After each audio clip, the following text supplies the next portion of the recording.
Magandang gabi po sa inyong lahat, sa ating pastor, sa mga manggagawa, sa mga kapatid kay Kristo, higit sa lahat sa ating mahal na Panginoon.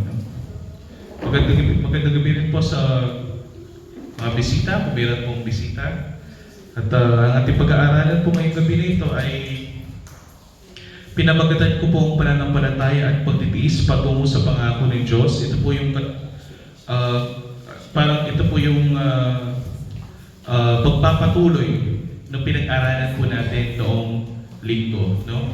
Noong linggo, napag-aralan po natin, kapatid, na lalaman natin noong linggo na ang ating Panginoong Jesus ay hindi niya pinapabayaan ang kanyang mga tupa, ang kanyang mga anak, na kahit meron tayong mga pagsubok sa buhay, meron tayong mga problema sa buhay, hindi tayo nadudugrog ng kaaway. No? Patuloy niya tayong pinapalakas, patuloy niya po tayong tinatayo kapag tayo ay nadadapa sa ating mga pagsubok, mga problema sa buhay, sapagkat ang Diyos ay tapat at kailanman hindi niya tayo iiwan, di pababayaan man. At ngayong gabi na ito, kapatid, ay ang pagpapatuloy ng ating pag-aaralan na iyon.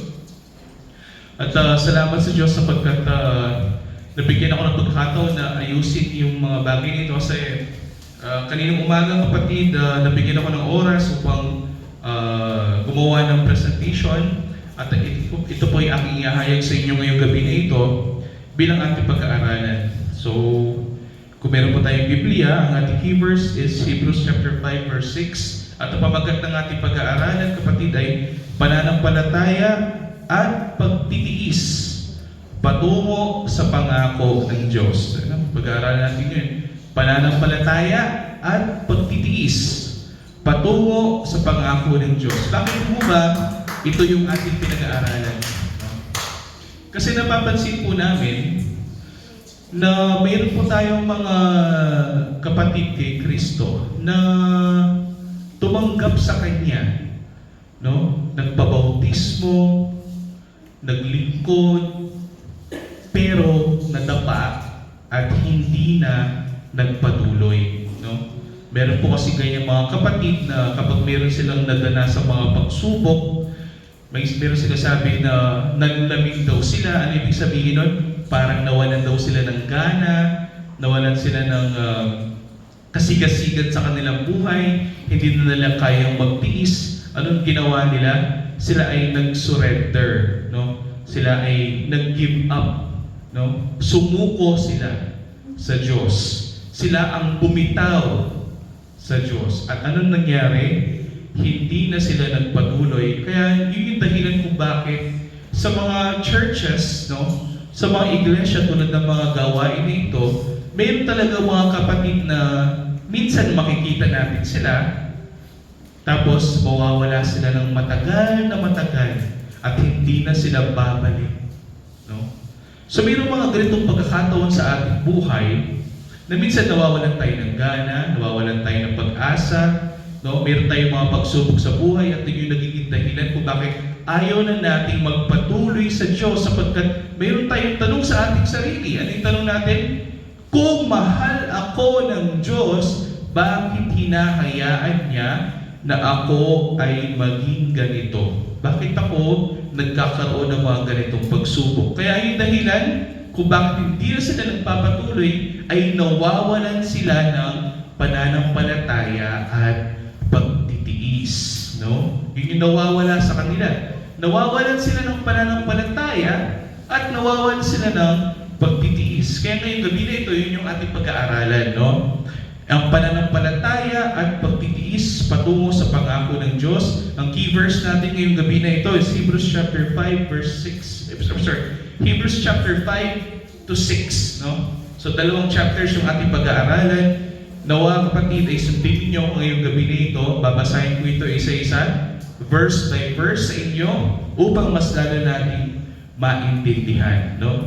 Ang Book of Hebrews, kapatid, o yung libro na isinulat para sa mga Hebreo, ay isinulat ng isang author para sa mga Hudyo noong mga unang panahon. Tandaan natin kapag sinabing Hudyo or Jews sa English, sila yung mga Israelita, no? Yung mga taong pinili ng Diyos noong mga unang panahon na sila dapat ang maging nation of salvation, no? Sila dapat manggagaling sa kanila yung Messiah, yung tagapagligtas. Ngunit ano nangyari? Hindi nila pinaniwalaan ang kanilang tagapagligtas, kaya ang ebanghelyo ay lumabas sa kanila at napunta sa mga hentil. Sino yung mga hentil? Tayo yon, kapatid, yung hindi kabilang sa original na puno ng oliva or the olive tree or the Israel. So ngayong gabi na ito, sumulat ang author sa mga Hebrews na sa mga Hudyo at sinabi ay ganito, isang babala sa mga naniniwala kay Kristo, ng pabautismo kay Kristo, kilala na si Kristo, ngunit hindi nagkakaroon ng bunga sa kanilang buhay. Isang babala. Ang tawag dyan, kapatid, ay apostasy. The sin of apostasy. Yung nakilala mo na si Kristo, naglingkod ka sa Kanya, inalay mo ang buhay mo, inihayag mo ang iyong pananampalataya sa pamamagitan ng bautismo, ngunit hindi ka nagpatuloy at walang nangyayari pagbabago sa buhay mo. Ito yun, kapatid. So basahin natin ngayong gabi na ito na sana hindi tayo ganun. 11. Hebrews chapter 5 verse 11 to 14. Tungkol sa Kanya'y marami kaming masasabi. Ito yung sinasabi ng author ng Hebreo. Sa mga tao daw na naniwala kay Kristo, sinasabi na sumasampalataya sila kay Kristo, ngunit walang nangyayaring pagbabago sa kanilang buhay. Tungkol sa Kanya, marami kaming masasabi, ito yung sinabi ng author, at mahirap ipaliwanag, palibasa'y naging mapurol na kayo sa pakikinig. Ito yung mga taong nandito sa iglesia, ngunit hindi nakikinig ng mga salita ng Diyos. Yung mga tao nandito nga sa iglesia, ngunit ang atensyon ay wala sa pagsamba at paglilingkod sa Diyos. Ito yung babala sa kanila, sa 12. Sapagkat bagaman sa panahon ito'y dapat na kayo'y mga guro na. Ito yung sinasabi ng author, na kung totoo kayong na kay Kristo, kung totoo tayong na kay Kristo, dapat meron tayong pagnanasa na malaman natin ang mga salita ng Diyos. Basahin ang mga salita ng Diyos. Na mag-aliwan sa mga salita ng Diyos upang kung mayroon magtanong sa atin, alam natin kung paano natin ituro sa kanila, ibahagi sa kanila ang ebanghelyo. Ngunit anong nangyayari? Meron daw mga tao na bagamat panahon na upang sila ay maging guro, upang sila ay maging tagapagbahagi ng ebanghelyo ng Diyos. Ano nangyayari? Kailangan muling may magturo sa inyo ng mga unang simulain ng aral ng Diyos. Ano nangyari? Na kahit matagal na sila sa iglesia, ni isa wala silang natututunan sa salita ng Diyos. So, meron pa ng ganyan na matagal na sila sa iglesia, ngunit hindi sila natututo sa mga salita ng Diyos. Ito yung sinasabi ng author ng Hebrews. Sino kaya yung mga ito? Sino kaya yung kahit ilang beses mong turuan ng salita, hindi sila natututo? Sila yung mga kayo'y nangangailangan ng gatas at hindi pagkain matigas. Bakit ito nasabi ng author ng Hebrews? Bakit sila ay nangangailangan ng gatas at hindi pagkain matigas? Bakit? Sapagkat inahahalin tulad daw sila sa Inahahalin tulad sila sa isang sanggol. No? Ito, basahin natin 13. Sapagkat bawat tumatanggap ng gatas, no? Ibig sabihin yung mga paulit-ulit na tinuturuan, no? Ay walang alam sa salita ng katuwiran. Palibasa'y isa siyang sanggol. Ang sanggol, kapatid, kahit ilang beses mong turuan, hindi matututo yan sapagkat siya ay sanggol lamang. Ang alam naman ng sanggol ay dumede, magpupo, umiyak, magpakyot, no? At mag-istorbo ng mga buhay ng mga mag-asawa. Yan lamang ang gagawin ng sanggol, sapagkat ang sanggol ay selfish, kapatid. Ang sarili lamang niya ang iniisip niya. Ganyan ang sanggol. At inahalin tulad daw ang mga Kristiyano na sinasabi nilang sila yung mga kay Kristo, ngunit hindi sila natututo sa mga salita ng Diyos. Ano ibig sabihin nun? Para daw tayong mga sanggol na kahit paulit-ulit nating sinasabi at ibinabahagi ang Ebanghelyo ay hindi sila natututo. No? So, bibigyan ka ng gatas kasi sanggol ka. No? Ito yung sinasabi ng author ng Hebrews. Kaya sa 14, ngunit ang pagkain matigas ay para sa mga nasa gustong gulang. Ano ibig sabihin nun? Merong mga Kristiyano naman na sinasabi si Brother Noel na mga matured na, sabi niya. Yung mga tumanda na. Alam niyo ba, Dela, kung bakit yung mga marami nang alam sa salita ng Diyos sa tawag sa kanila yung mga elders? Alam niyo kung bakit? Sapagkat sila ay tumanda na sa salita ng Diyos. Sila ay alam na nila ang salita ng Diyos. Nag-aaliwan sila sa salita ng Diyos. Meron silang pagnanasa na basahin ang salita ng Diyos. Ang tawag natin sa kanila yung mga elders.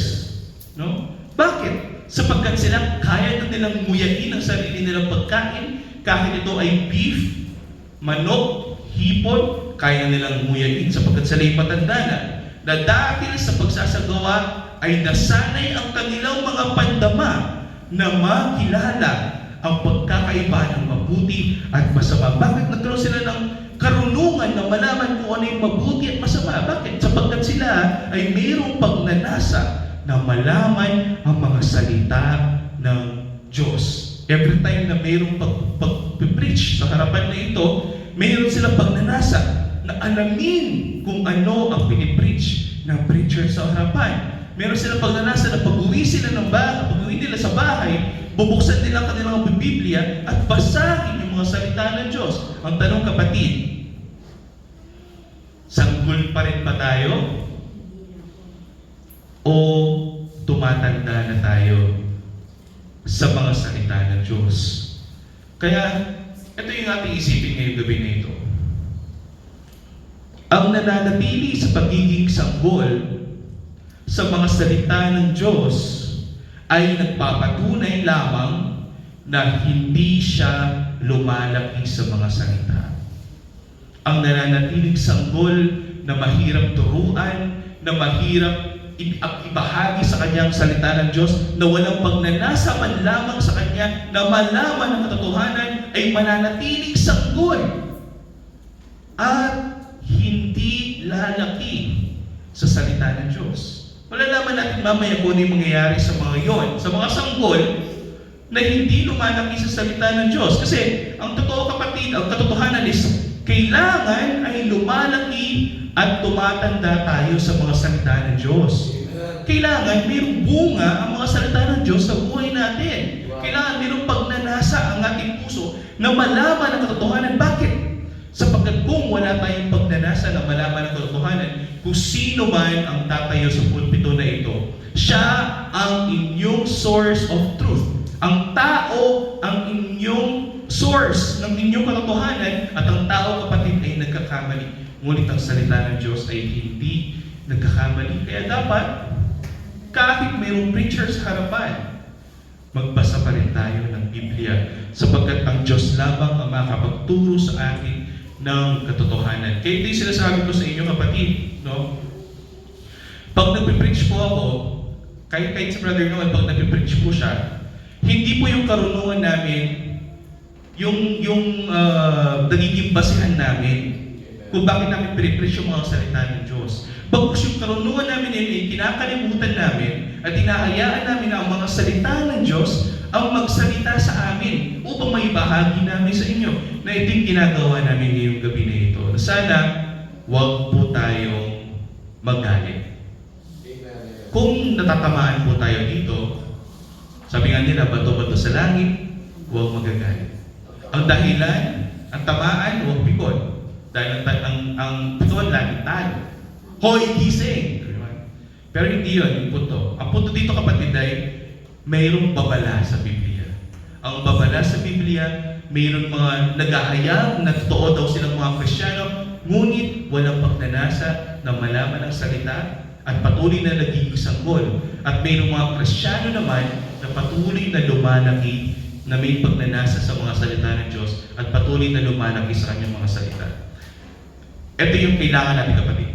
Ang kailangan ay lumalaki at tumatanda tayo sa mga salita ng Diyos, nagiging mga guro at tagapaglaganap tayo ng Ebanghelyo. Hindi lamang kami ni Brother Noel ang kailangan pupunta sa mga street by street upang ipahayag ng Ebanghelyo. Dapat tayong lahat alam natin ang Ebanghelyo at tayong lahat alam natin ibahagi sa mga kapwa natin, sa mga kaibigan natin. Alam ko, meron kayong ninanais sa inyong mga puso.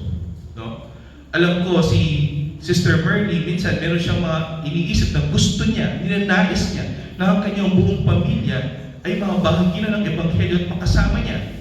Ako rin, kapatid, ninanais ko na ang aking buong pamilya ay makasama ko sa paglilingkod sa Diyos.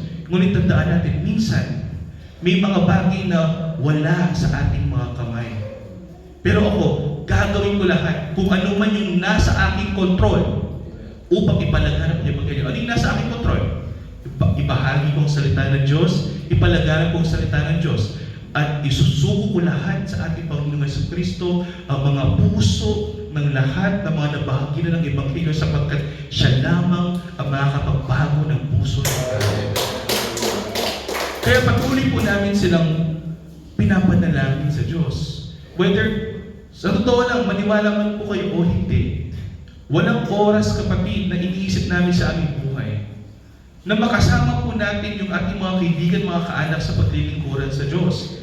Hindi lang namin ninanais sa darami tayo dito, dumami tayo. No, hindi yun yung pinaka-ninanais namin. In fact, ang gusto na nga namin, kahit konti lang tayo, at least lahat tayo ay may bunga, pagbabago at totoong mga authentic na mga Kristiyano. Yung mga meron talagang pagnanasa na purihin sa bayan at kalati ng Diyos. Yun lamang ay ninanais po namin bilang mga kapatid ninyo kay Kristo, na meron tayong pagnanasa ng bawat isa ng patuloy sa Diyos. Ngunit, wala na po ito sa aking kamay. Nasa kamay na ito ng ating Panginoon. Kaya magpatuloy po tayong dumalangin sa ating Diyos na nawa, buksan niya ang pangunawa ng ating mga kaibigan, mga kaanak, upang patuloy silang upang sila makasama din natin pagdating ng panahon na magsumamba at luwalhati sa ating Panginoon. No? Minsan narinig ko yan sa aking mga tito at tita, no? Sasabihin ni, let's say, ni Papa Mating sa akin na alam naman ng ating mga kamag-anak ang katotohanan, nakilala naman nila si Kristo. Ngunit bakit napakahirap na bahaginan sila ng Ebanghelyo upang sila ay magpatuloy? Bakit nga ba? Ito yung basahin natin. Sapagkat mayroon kasabi ang Biblia rito kung bakit mayroon man nangyayari mga ganyang bagay na sana huwag po tayong mapaghinaan ng loob. No? Pagpatuloy natin sa Hebrews chapter 6. Chapter 6 na tayo ngayon is ko yung verse 1 to 3 sapagkat greetings lamang yun.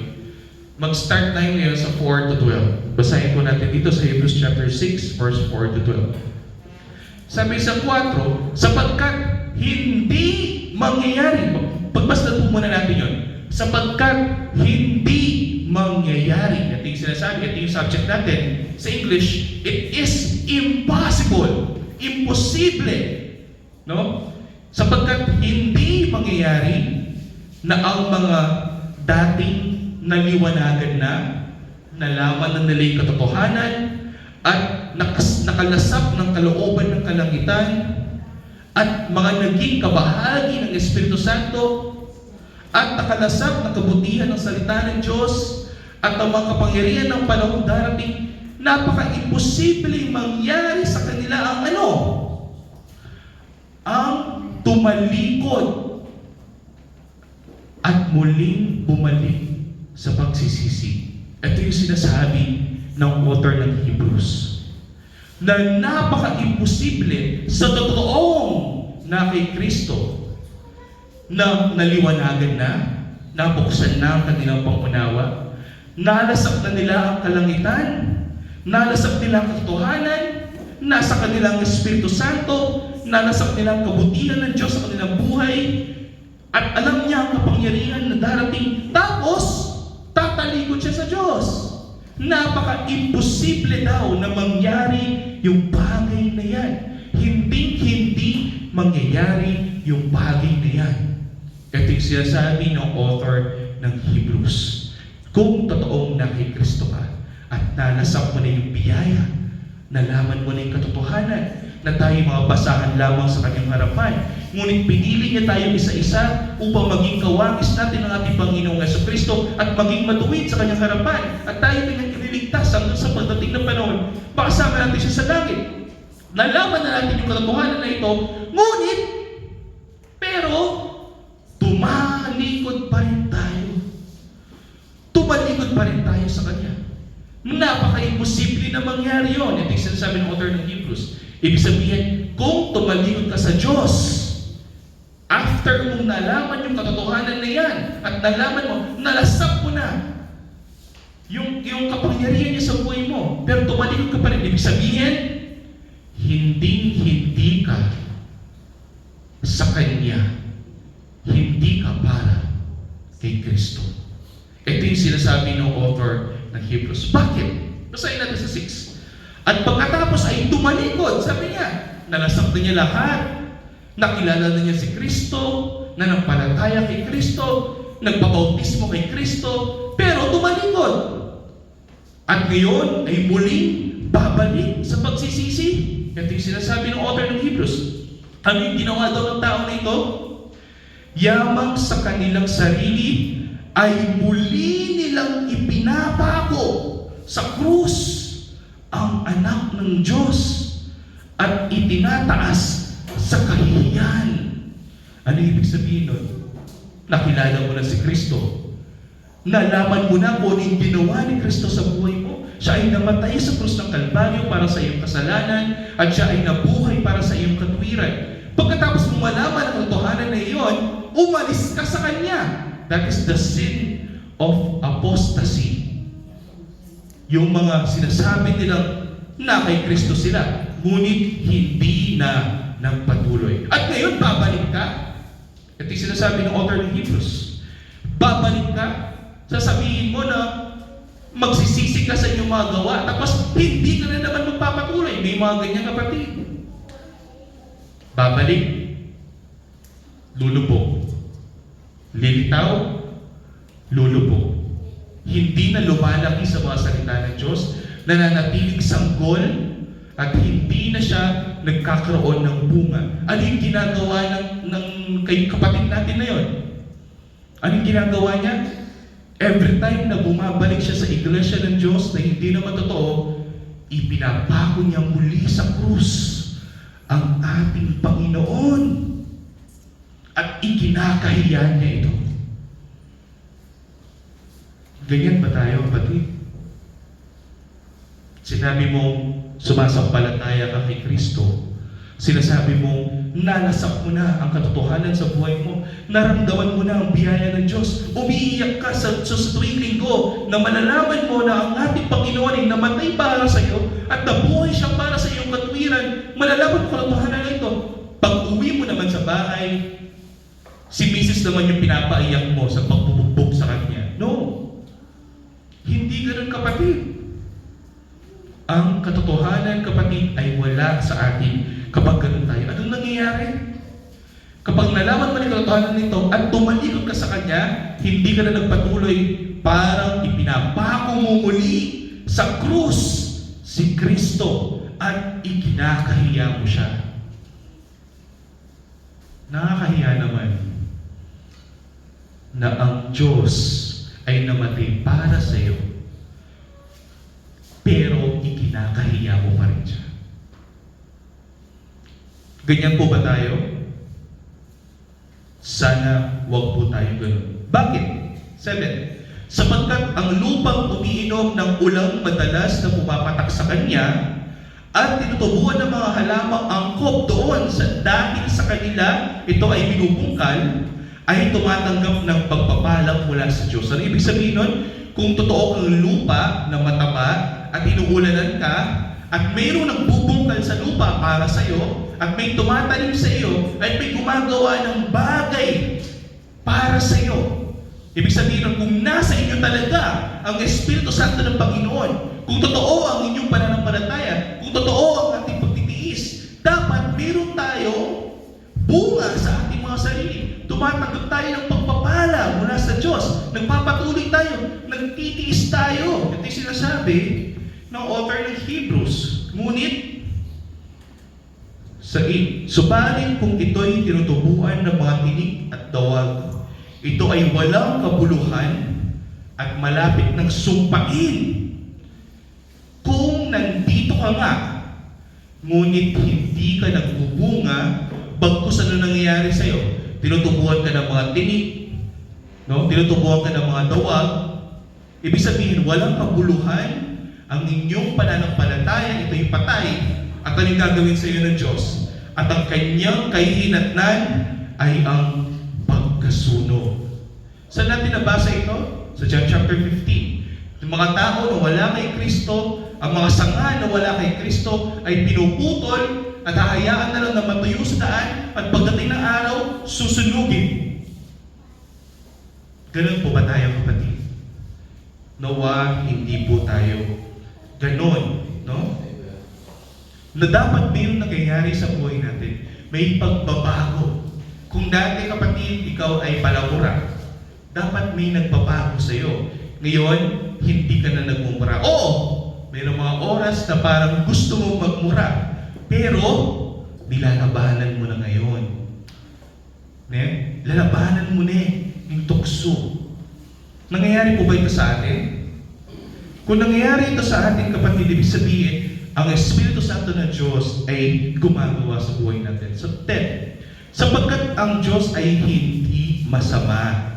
At yung gusto kong palalahanan sa bawat isa, ang Diyos ay hindi masama. Hindi niya kaliligtaan ang inyong gawa at ang pag-ibig na inyong ipinakita sa Kanyang pangalan, sa inyong paglilingkod sa mga banal, gaya ng ginagawa ninyo ngayon. Ang Diyos daw ay hindi masama upang kalimutan niya lahat ng ginagawa natin ngayong gabi na ito. Amen.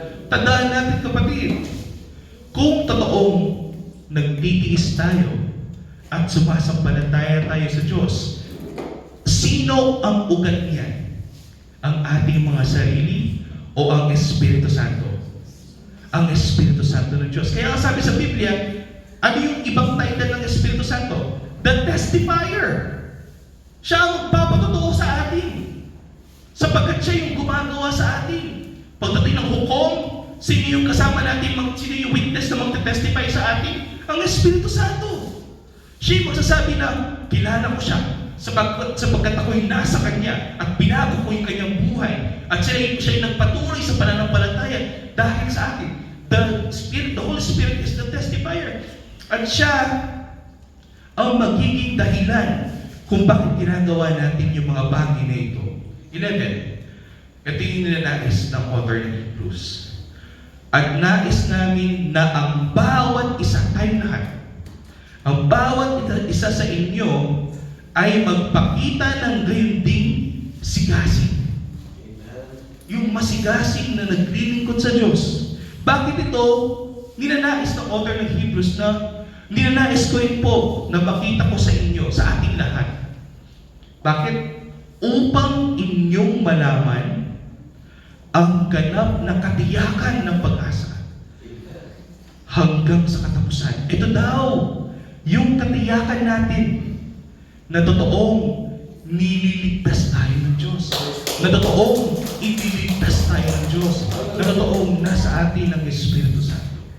Ito yung katiyakan natin na kahit pagod tayo, tatayo tayo para sa Diyos. Na kahit meron tayong karamdaman, maglilingkod pa rin tayo sa Diyos. Kahit mayroong pagsubok sa buhay, hindi tayo mawawala ng pag-asa. Patuloy tayong sasampalataya at maniniwala sa Kanyang patnubay gabay sa buhay natin. Bakit? Sapagkat ang Diyos ang patuloy na nagtatrabaho at gumagawa sa ating mga buhay. At malalaman natin yan, na may katiyakan ng ating pag-asa, na may katiyakan ng ating kaligtasan, kung patuloy tayong nananampalataya at nagtitiis para sa Kanya. No? Kaya nga, yung mga midweek services na ito ay napakahalaga. Sapagkat malalaman natin kung sino ba sa ating mga kapatid ang mayroong pagnanasa at pagnanais na makilala niya ang Diyos. Bakit ito ginagawa ng Panginoon? Bakit ito ginagawa para sa atin? Sa 12. Upang kayo'y huwag maging mga tamad. Nung malaman na natin yung katotohanan at nagsisigasig tayo, ginagawa ito ng Panginoon upang huwag daw tayong maging tamad. Kundi mga tagatulad kayo sa kanila na sa pamamagitan ng pananampalataya at ng pagtitiis ay nagmamana ng mga pangako. Ito yung pamagat natin ito. Ang mga totoong sumasampalataya at ang mga totoong nagtitiis ay magmamana ng mga pangako. May katiyakan ba? May katiyakan ba na magmamana tayo ng pangako? Yes! Oo, kapatid. Kaya nga sabi sa verse 11, ang pagiging masigasig natin sa Diyos ay ang katiyakan natin ng pag-asa, sapagkat hindi ka naman magtitiis para sa Diyos kung nagdududa ka sa Kanyang kapangyarihan, di ba? Pero dahil pinagkakatiwalaan natin ng Diyos, pinaniniwalaan natin ng Diyos, may pananampalataya tayo sa Kanya, kaya tayo patuloy na nagiging masigasig sa Kanya, ay dahil din naman sa Kanyang Espiritu Santo na nasa atin. Purihin natin ang Panginoon. Tandaan mo kapatid, mag-ingat na huwag tayong mabitag at matalo ng kaaway. Mag-ingat tayo, may mga tukso, labanan natin. Sapagkat sa tuwing tayo ay walang bunga, sa pananampalataya, ating ipinapahiya ang Panginoon. Bakit? Sasabihan na dito, Kristyano, yung ano, pero loyan mo katalik ng magsugal. Sasabihan na dito, kilala niya ka ni Kristo, pero loyan mo kapalangkas ka. Ano yung nakikita ng mga tao sa atin? Sinasabi natin na kilala natin si Kristo, ngunit hindi tayo ugaling Kristiyano. Hindi nakikita ng mundong ito ang ating mga bunga. Hindi si Kristo ang nakikita ng mundong ito sa atin, bagkus sino? Ang dyablo ang nakikita nila sa atin. At ano nangyayari? Napapahiya ang ating Panginoon sapagkat sinasabi mo na nabautismuhan ka sa Kanya. Ngunit pagdating mo sa kanto, magtotoma ka hanggang magdamag. No, kapatid. Dapat, kung totoo tayong na kay Kristo, mayroong bunga sa buhay natin. May pagbabago sa buhay natin. Upang every time na makikita tayo ng tao, oo, may ilang sila sa atin. Kasi, mukha niya naman ni Sister Max, mukha niya pa yung balang may ilang kayo. Kahit may ilang sila sa atin, ang nakikita nila sa atin ay hindi ang ating mga sarili, bagkus si Kristo na siya ang nasa ating mga. Kasi ang mga totoong na kay Kristo, ang nakikita ng mundo sa kanila ay si Kristo. Kaya nga yung mga makakasalanang tao, pag nakikita nila ang ating Panginoon sa Kristo, anong ginagawa nila? Umiiwas sila. Bakit? Sapagkat ayaw nila yung mga bagay na mayroong kinalaman sa Diyos. Kapag nakikita nila na kabanal-banalan ka, nakikita nila ang imahe ng Panginoong Jesus sa inyong buhay, iiwas sila sa inyo. Sapagkat nakikita nila ang ating Panginoon. Kaya, pagpatuloy ko ito, sa Hebrews chapter 6 verse 15, same lang, chapter 6, pero 15. Ito yung example ng author ng Hebrews, si Abraham. Kilala niyo mo ba si Abraham? Si Abraham ay galing sa mga Hentil din naman, isang race na nagtatayo ng Tower of Babel. Inalis niya si Abraham mula sa mga tao na iyon, mga kasalanan na iyon, at siya ang naging covenant. Siya ang naging una na nakipagtipan sa Panginoon. At ang pangako ng Diyos sa kanya na magmumula kay Abraham ang lahi ng mga taong pagpapalain ng Diyos. No? At ito, ang babasahin natin ngayong gabi. Hebrews 6:15. Kaya si Abraham, nang makapaghintay ng may pagtitiis, ay tumanggap ng pangako. Si Abraham, kapatid, hindi niya agad natanggap ang pinangako ng Diyos sa kanya. Imagine, nagkaanak siya, kailan? Ilang taon na? 99 years old? Matanda na siya. No? Pero, hindi siya nawalan ng pag-asa. Nagtiis siya. Naghintay siya sa Diyos at sa kanyang mga pangako. Ano nangyari? Nakatanggap siya ng pangako sapagkat naghihintay siya. Ganyan din tayo, kapatid. Ang pananampalataya at pagtitiis sa paghihintay sa mga pangako ng Diyos ang nagpapatatag sa atin. Kaya nga sa 17, babasahin natin ganito. Gayon din naman kung si Abraham ay nagtiis at nakatanggap ng mga pangako, gayon din naman sa pagnanais ng Diyos na maipakita sa mga tagapagmana ng pangako na hindi maaaring mabago ang kanyang pasya. He is unchangeable. He is immutable. Hindi siya nagbabago. Jesus is the same yesterday, today, and forever. Hindi nagbabago ang Diyos. Hindi sinasabi ng author ng Hebrews, kung ipinangako niya kay Abraham na pagpapalain niya ang lahat ng mga magmumula sa kanya, ibig sabihin kung tayo ay mula sa lahi ni Abraham, tayo mga pinili ng Diyos, ibig sabihin meron tayong mana sa mga pangako ng Panginoon at hindi magbabago ang kanyang pasya. Kung ipinangako ng Diyos na hindi tayo iiwan, ni pababayaan man, magbabago ba yun? Hindi. Kapag sinabi niya na lahat ng ibinigay sa akin ng Ama ay hindi ko kailanman itataboy, magbabago ba yun? Hindi. Kapag sinabi ng Panginoon na sino ang makakapaghiwalay sa atin mula sa kanyang pag-ibig, magbabago ba yun o hindi? Hindi. Ang Diyos ay magpakailanman. He is the Alpha and the Omega, the beginning and the end. At ito'y sinasabi, kung ninanais ng Diyos na iligtas tayo, ililigtas niya tayo. At hindi niya hayaan na makuha tayo ng kaaway. At paano natin malalaman na tayo ay naligtas? Kapag pinagtibay niya ito sa pamamagitan ng isang sumpa. Ano yung sabihin? Na patuloy niya tayo pinapagtibay sa ating buhay. Ano yung sumpa na yun? Yung ipinangako niya kay Abraham na lahat ng mga nagmula kay Abraham ay kanyang ililigtas at pagpapalain. Ganon din yung gagawin niya sa atin ngayong gabi na ito. Pagpapalain niya tayo at ililigtas niya tayo. Hindi.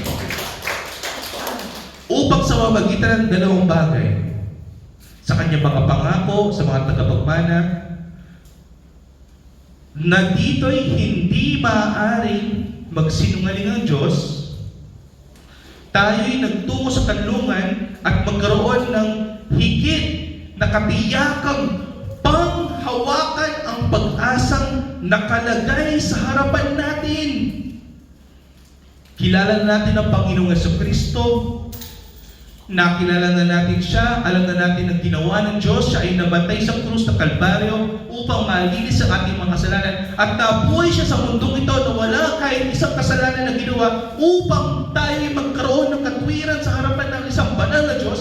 Ginawa lahat ito ng ating Panginoong Jesucristo, nalaman na natin ang katotohanan, nalasap na natin ang langit na ating inaasam sapagkat ipinangako ng ating Panginoon na siya'y magliligtas ng kanyang mga tupa at tayo yun, kapatid. Nalasap na natin ang katotohanan, mayroon na tayong katiyakan sa ating buhay at ang Diyos ay hindi magbabago kung sinabi niya na ililigtas ka niya, ililigtas ka niya. Ito yung mga ito yung katotohanan na nangyayari sa ating buhay. Ngayon, mayroon na tayong katiyakan na pinanghahawakan ang pag-asa na nakalagay sa harapan natin. Ano yun? Ang kanyang mga salita. Ang Biblia na hawak ninyo. Ang katiyakan natin na mayroon tayong pag-asa sapagkat ang Biblia ay naisulat upang makilala natin ang tagapagligtas. At kung totoo tayo sumasampalataya at nagtitiis para sa Kanya, ito yung katotohanan na taglay natin. Taglay natin ito bilang isang tiyak at matibay na angkla ng kaluluwa. Alam niyo kung bakit kukunin yung angkla? Nakasakay na po ba kayo ng barko o kayo ng bangka? Yung pinababa ng mga bangkero sa dagat upang hindi na gumalaw yung barko? Ang tawag doon, kapatid, ay angkla or anchor. Ganun din daw. Kung tiyak na tayong na kay Kristo ang ating mga kaluluwa ay nakaangkla na sa Kanya. Ang ating mga kaluluwa ay nakaangkla na sa Kanya. At sinabi ng author ng Hebrews na hindi siya nagbabago at hindi siya nagsisinungaling. Kung ang ating mga kaluluwa ay nakaangkla na sa Kanya at hindi siya nagbabago, ibig sabihin, hindi niya aalisin yung pagkaangkla ng inyong mga kaluluwa sa Kanya. No! Kung nakaangkla na kayo sa Kanya, forever na yun, kapatid. For eternity na yun, kapatid. Ang ating mga kaluluwa ay nakaangkla na sa Kanya. At mayroon daw tayong meron tayong taglay na isang tiyak at matibay na angkla ng kaluluwa. Isang pag-asa na pumapasok sa loob ng sanctuaryo sa kabila ng tabig. Ang pag-asang pagpasok sa sanctuaryo na kasama natin ang Panginoong Jesucristo.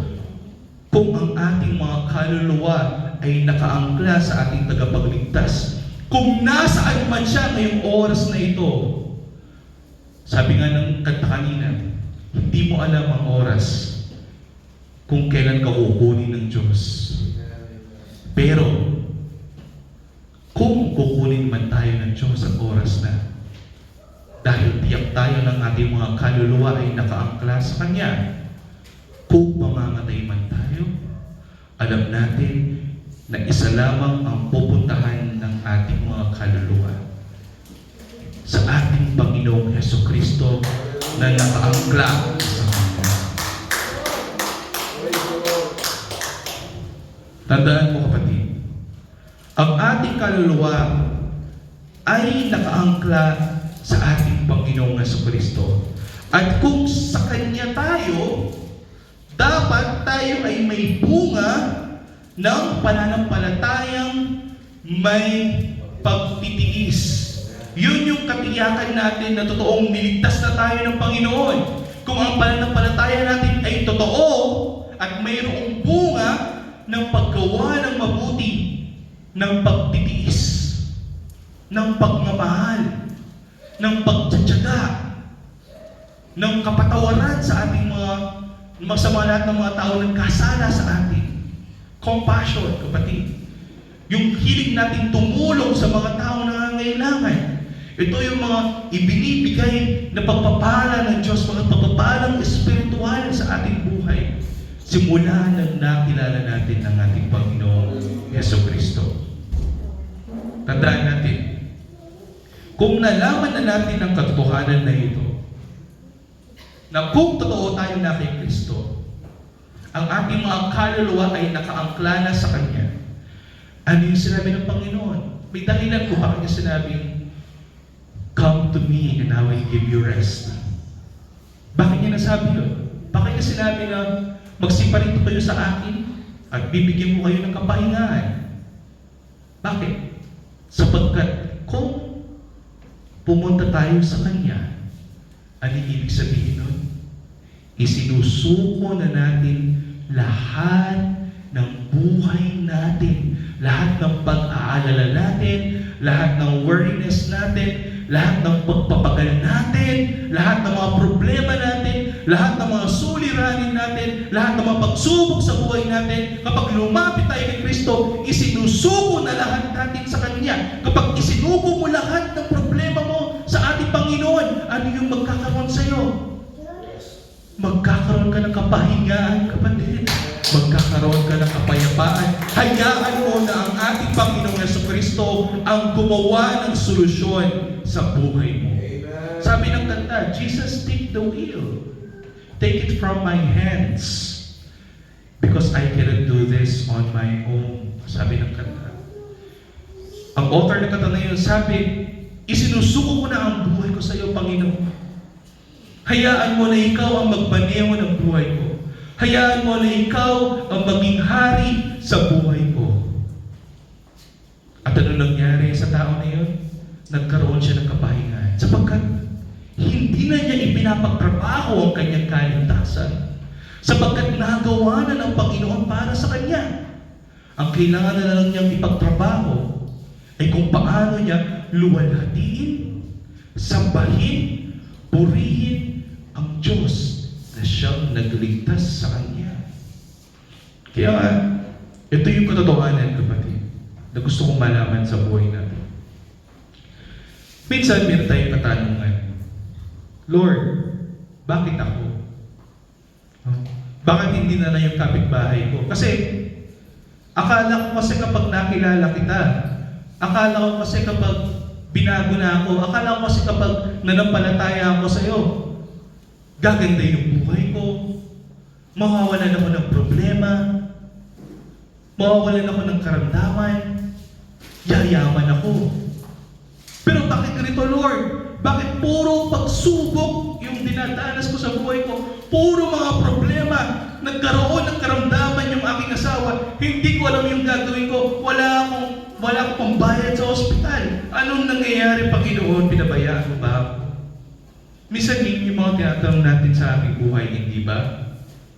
Aminin man natin o hindi, akala natin laging butterflies and rainbows kapag na kay Kristo ka. Hindi, kapatid. Pero ano sabi ng ating Panginoon? Come to me and I will give you rest. Ano ibig sabihin? Minsan, merong mga kapatid natin na luluhod na lang sa harapan ng Panginoon. Mananalangin ng tao sa kanilang puso at isinusuko ang kanilang buhay, ang kanilang karamdaman, ang kanilang problema sa ating Panginoong Jesucristo. May cancer ang iyong kapatid, luluhod ka sa sulok ng iyong bahay, mananalangin ka sa Diyos na mayroong taimtim na pagnanasa at pananampalatayang mabigat at malalim na alam mo na ang Diyos lamang ang makakapagpagaling sa inyong kapatid. At isinusuko mo yung sitwasyon na yun sa Kanya.